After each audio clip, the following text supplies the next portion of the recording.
L'Afrique en bref du 7 décembre 2023, c'est maintenant sur Ecoune TV. Mesdames et messieurs, chers internautes, bonjour et bienvenue. Les deux derniers pays du G5 Sahel actent sa dissolution. Le Tchad et la Mauritanie l'ont annoncé au lendemain du débat groupé du Burkina Faso et du Niger. N'Djamena et Nouakchott promettent d'appliquer les procédures nécessaires pour que la dissolution se fasse dans le respect des dispositions de la Convention portant création du G5 Sahel.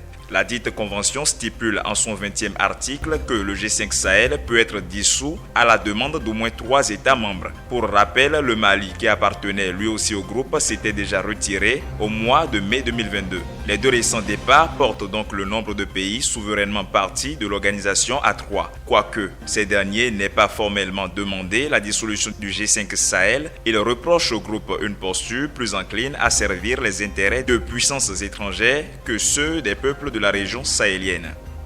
Après la frappe accidentelle de drone de l'armée nigériane dimanche dernier ayant fait au moins 85 morts, l'Organisation des Nations Unies demande une enquête approfondie et impartiale. Elle exige des responsables des réparations aux victimes et à leurs familles. Selon le porte-parole de l'agence onusienne Sef Magango, les autorités nigérianes doivent revoir les règles d'engagement et les procédures opérationnelles pour s'assurer que de tels incidents ne se reproduisent plus. L'ONU se demande par ailleurs si des frappes basées sur le mode de vie sont suffisamment conformes au droit international.